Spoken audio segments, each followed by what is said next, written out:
All right, I think we're good to go. Yep, we're broadcasting. Okay, I'm going to briefly explain how I got these answers on the exam too. So we're going to start with number one. It's a good place to start. And we're using the Hardy-Weinberg equilibrium equation for this question. So it says, suppose that an autosomal dominant disease affects 1 in 750 individuals in the human population. So we're supposed to find the frequency of the non-disease allele in the human population for part A. And the way that we do that, the non-disease allele is our Q value because this is a dominant disease. So I don't know if you can see that. I think the glare is making it weird.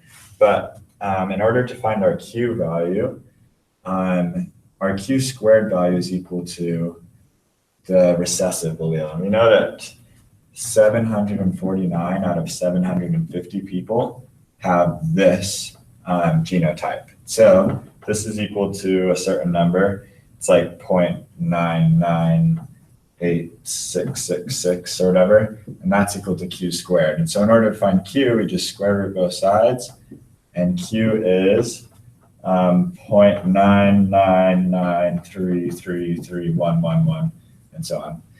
So that's the frequency of our non-disease allele. Then B is asking for the frequency of the D allele. So in order to find that, we just do 1 minus Q, and that gives us our P, or our frequency of the disease allele. And that gives us 0.000666689. And then C, it's asking for a frequency of heterozygous individuals. And if we use the equation, a heterozygous individual is 2 times our P value times our Q value. We have our P value here and our Q value here. And so we multiply this by 2, and we get the answer 0.0013329, or 0.133% are heterozygous. And then D is asking of a population of 1 million people, how many heterozygotes we expect to find. And in order to find that, we just multiply 1 million by this number, because that's our heterozygous number, and we get 1,333. So that's how you do number one. And I think I'm just going to slide this board over. So question 2. Question 2 is talking about a DNA molecule, and we're given a picture. So I'm not going to draw this picture, but it's asking us to identify different parts. So I think I'll just show right here. And so for A, we're supposed to find what W is. And W is right here. It's pointing to this little black dot. And that little black dot is our phosphate group. It's our 1 to 3 phosphate group. And then the letter X is pointing to this right here, and that's our pentose sugar. And because it's DNA, it's deoxyribose. And then our Y is pointing to this right here, and that's our nitrogenous base. And because it's with adenine, this is thymine because it's DNA. It's not uracil, but it's thymine. And then our Z is pointing to this one down here, and that's also nitrogenous base.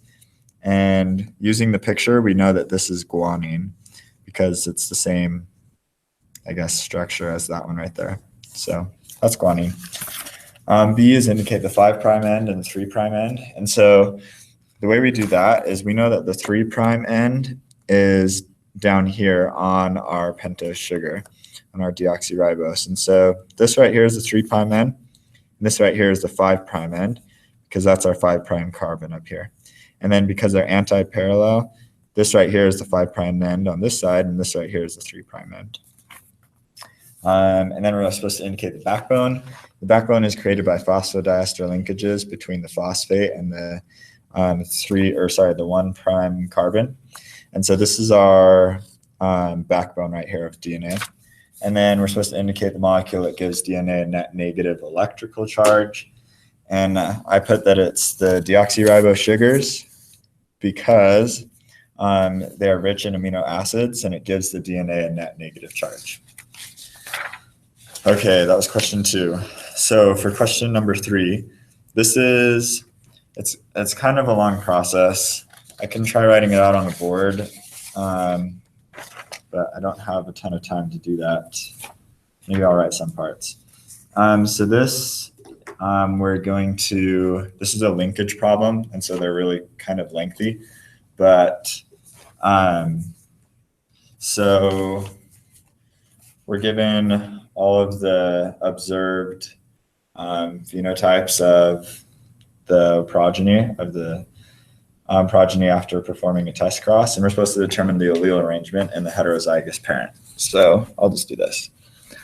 So our heterozygous parent, we find the 2 most numerous values, and that's 1773 and 1761. And then we write across here on the top what they were. And so we see one was kidney-shaped, cardinal, and then wild type. And then the other one was wild type, ebony. And so that's our parental. And then down here, we are asked, for part 2, we're asked to determine the gene order. And the way we do that is we write the 3 different possibilities after finding the double crossovers. Double crossovers, you take the least numerous ones, and you put them there, and then you write the 3 different possibilities, and you see after a crossover in the middle, which one would be able to produce a parental. And it's this one.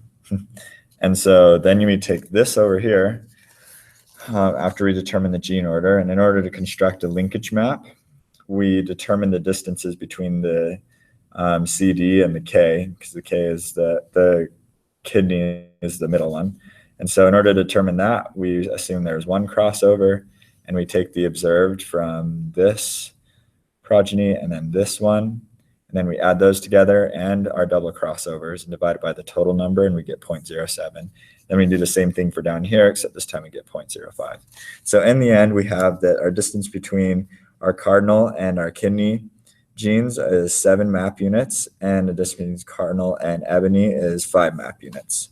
Then in order to find the inference value, we will multiply the total number by the distances between our genes, and we get 14, and that's how many expected double crossovers there that we should have. And our actual is 14 as well. And so we do 1 minus 14 over 14, which is just 1. So it's 1 minus 1 is equal to 0. So our inference value is 0. Kind of cool. And then our last one is also a Hardy-Weinberg equation. And this one's a little more simple than the first one. But this one is an autosomal recessive disease. And so we're told that 1 out of 32,000 individuals is affected by this. So you know that 1 out of 32,000 individuals is equal to Q squared. And so when we find that, we essentially take this, and Q is equal to 0.0056. We do the same thing that we did in our first one, and we do 1 minus Q, and that's equal to 0.9944. So that gives us our frequency of our recessive allele and our dominant allele. And then the frequency of the homozygous dominant in this population is simply P squared, and this is our P value. So we square that, and we get 0.98883. And then D is asking a frequency of, sorry, that would be confusing. It's asking our frequency of the heterozygous, and we just do 2 times P times Q. And we're given the value of 0.01114 or 1.114%. So that is my video. That's my exam. Hopefully it made sense. Pretty sure there were 4 questions. Yeah, that's a blank sheet of paper. So there it is. Hope you enjoyed.